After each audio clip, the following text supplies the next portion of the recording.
Porque naquele tempo o povo era crente, né? O povo não era evangélico. Hoje povo... virou gourmetizado. Hoje o povo é...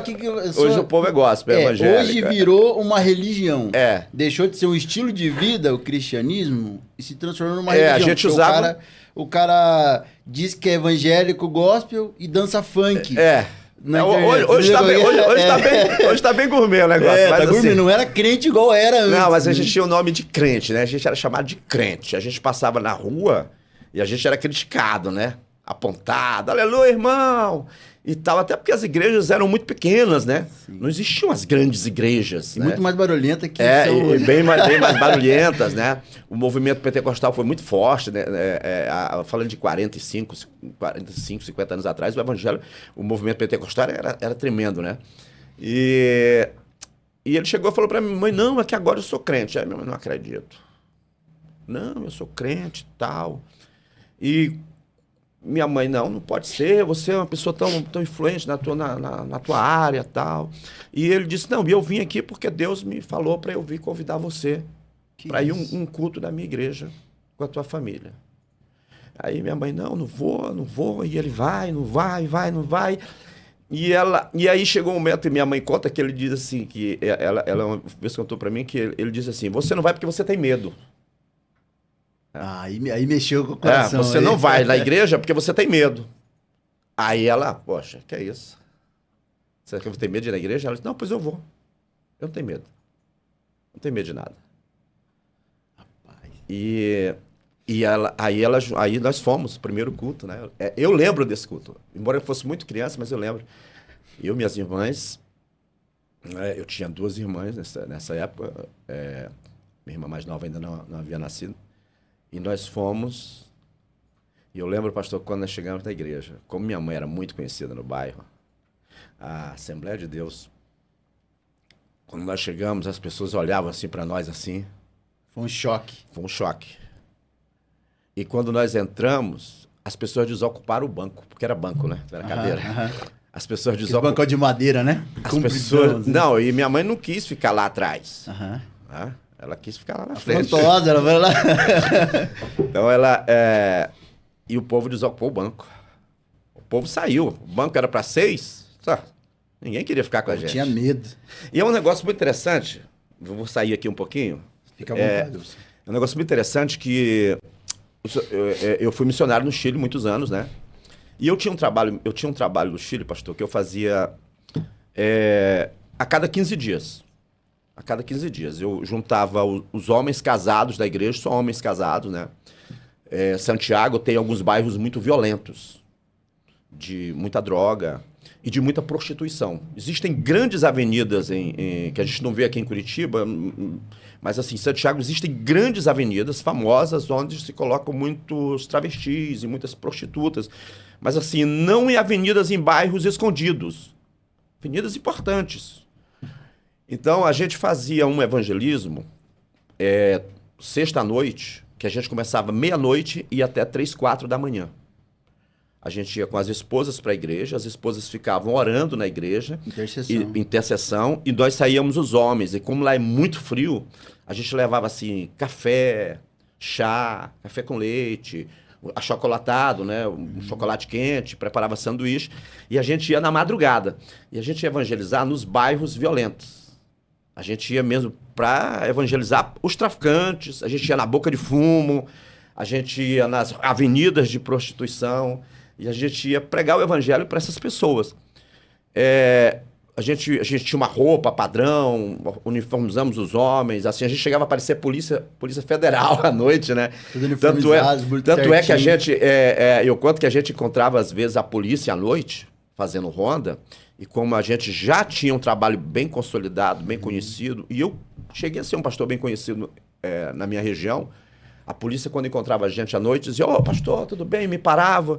E a gente ia assim, 3, 4 carros lotados de homens, eles paravam e diziam, pastor, o senhor vai trabalhar onde hoje à noite? Aí eu dizia, não, vou pegar a rua tal, tal, tal. Aí ele dizia olha, tira da nossa rota isso aí, porque hoje o pastor vai estar lá, vai estar tudo tranquilo. Tá tranquilo, não acontece nada. Vai estar tudo tranquilo. Então a gente ia. E era um trabalho muito bonito. A gente evangelizava os travestis, as prostitutas, dava um lanche, falava de Jesus, orava por eles e tal. E eu lembro que as pessoas, quando voltavam para a igreja, ficavam muito felizes, sempre comentavam, poxa, pastor, eu amo esse trabalho e tal. E eu lembro que uma vez eu reuni o grupo que saía comigo e disse, irmão, vocês amam esse trabalho? Amamos, pastor, isso é maravilhoso. Eu disse assim, mas me diga uma coisa, vocês amam ir lá? Amamos. Eu disse, agora vocês estão prontos para que o dia de amanhã vocês cheguem aqui no culto e essas pessoas venham ao culto? Vocês estão prontos para receber os traficantes que a gente prega, os viciados que a gente prega lá na boca de fumo? Vocês estão prontos para receber os travestis, as prostitutas? Se elas vierem dizer, não, vamos sair para trabalhar, não, mas hoje eu vou conhecer a igreja desse pastor brasileiro. Vocês estão prontos para recebê-los? E eles baixaram a cabeça. Uau. Porque às vezes a gente fala muito de amor e prega para as pessoas e quer que as pessoas cheguem na igreja transformado. Ninguém vai chegar na igreja transformado.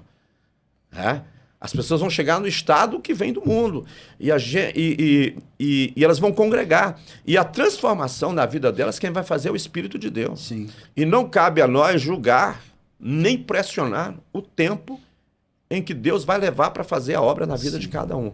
Então, perguntar para eles, vocês estão prontos? Vocês não vão olhar para eles com julgamento. Com julgamento, né? Vocês não vão olhar para eles de uma forma diferente. Vocês não vão sair de perto deles quando eles sentarem, vocês vão querer sentar do lado deles. Lá no Chile, a gente cumprimenta as pessoas com beijo. Né? Não é uma cultura evangélica, é uma cultura do país. Né? Sim. As famílias, os amigos, todo mundo se cumprimenta com beijo. Né? Um beijo no rosto é do país. Né? Uhum. Então, eu dizia, vocês vão cumprimentá-los com um beijo no rosto? E eles ficaram calados. Né? Então, essa situação eu vivia no primeiro culto que nós fomos. Porque as pessoas olharam pra gente com medo. Não era com indiferença. Até porque, interessante o que o senhor falou agora, só complementando o que o senhor falou, a gente tem esse defeito, esse grande problema.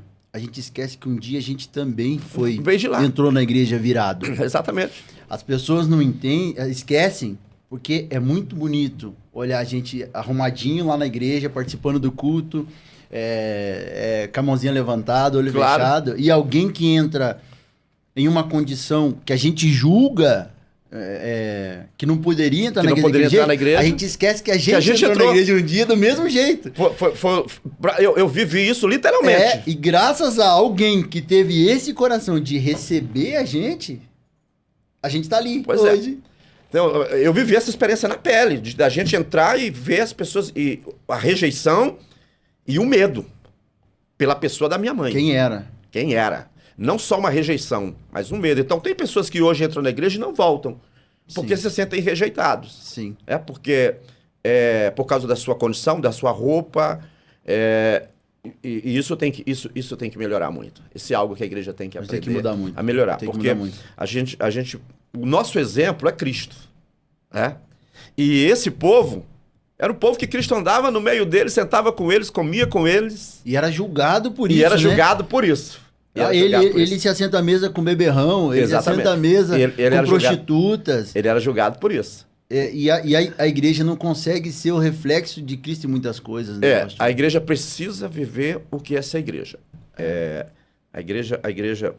Hoje, a igreja tem que entender que o evangelho não cabe dentro de 4 paredes. Sim. Pode ser o maior templo que existe no Brasil. Infelizmente, a gente tem algumas igrejas que estão satisfeitas com o número que alcançaram. O senhor começa um ministério, o senhor compra ou aluga um espaço para 1.000 pessoas. Vou colocar 1.000 pessoas. O senhor trabalha duro, o senhor prega o evangelho. Quando o senhor tem 1.000 pessoas dentro da igreja, o senhor está satisfeito. Porque com 1.000 pessoas o senhor paga a água, a luz, o aluguel, o senhor paga a mídia. É muito entendeu? Pouco, né? Mas o senhor está satisfeito. Por quê? Porque aquilo ali já dá para tocar a obra. Mas como já tem 1.000, não cabe mais ninguém. Então, como já não cabe mais ninguém, o senhor esqueceu de onde o senhor veio. O senhor vai lá, o senhor para de ir na rua, o senhor para de ir no hospital, o senhor para de ir no presídio, o senhor para de... Deixa de ser pastor, né? Entendeu? Porque aí o senhor para de evangelizar, porque o senhor está satisfeito. Porque existem alguns pastores que creem que o evangelho cabe dentro das 4 paredes do seu templo. E o evangelho não cabe dentro das 4 paredes de nenhuma igreja no planeta. O evangelho é lá fora. Era o que Cristo fazia. Era o que Cristo fazia. Então ele sentava com esse povo. Nós sentimos isso na pele. Tá. Aí daquele culto, fomos rejeitados, mas estava lá. Mas alguém nos havia convidado. Então depois aquele irmão chegou e sentou próximo de nós. Na hora do apelo, aí eu só lembro, daí para frente, eu só me recordo que no final do culto estava eu, minha mãe e minhas irmãs de joelhos aceitando a Cristo. No primeiro culto que fomos. Que isso? E foi assim uma revolução na nossa vida. De certa forma, nós passamos ali um período muito difícil. Porque minha mãe tinha um grande terreiro. Sim. Era uma mãe de santo que as pessoas respeitavam. Ela tinha ajuda. Ela tinha recursos. Porque aquilo, de certa forma... Saía dali o sustento. Saía dali o sustento, né? Muitos amigos. E quando você tem amigos, você tem recurso, né? Porque tem amigo vale mais que dinheiro, né? Exatamente. Amigo de verdade, você sabe. A própria Bíblia diz, né? Ama um amigo que na hora da angústia nasce um irmão. Nasce um irmão. Então, aí você tem o seu ciclo social é aquele. E aí eu lembro da minha mãe, poucos dias depois, quebrando as imagens, jogando as coisas fora. O senhor tem essa visão na mente, pastor, dela fazendo isso? Fazendo isso, quebrando aquelas imagens. O que isso gerou no senhor nesse momento? Não, porque pra mim era uma criança, o senhor tinha acompanhado. Mas aquilo era a sua realidade, né? Pra mim não foi. São relampejos, né? São coisas que vêm na mente assim.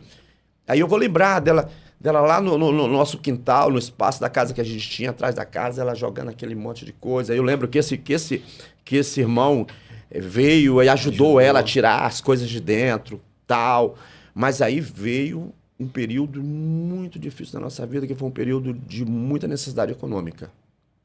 Porque era uma mulher viúva, que agora não tinha mais amigos, que agora não tinha mais o sustento, não tinha mais o recurso. Com criança. E tinha 3 crianças, né? Na época éramos 3 crianças, que ela tinha que sustentar.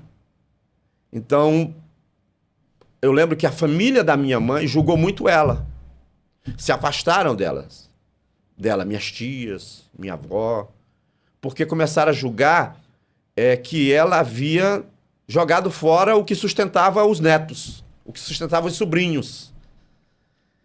Como que você faz isso e tal? Mas realmente houve uma conversão na vida da minha mãe. Glória a Deus. Ela abandonou aquilo. Só que aí nós entramos num período de muita necessidade econômica, de faltar tudo, de às vezes não ter o que comer. E já não tínhamos casa própria, morávamos de aluguel e tínhamos que sair. Eu lembro que houve um período que que chegamos a mudar de casa à noite escondido. Porque minha mãe não tinha para pagar aluguel e conseguia um aluguel no outro bairro longe e fugíamos à noite para morar em outro lugar porque ela não tinha como pagar aquele aluguel. Então foi muito difícil.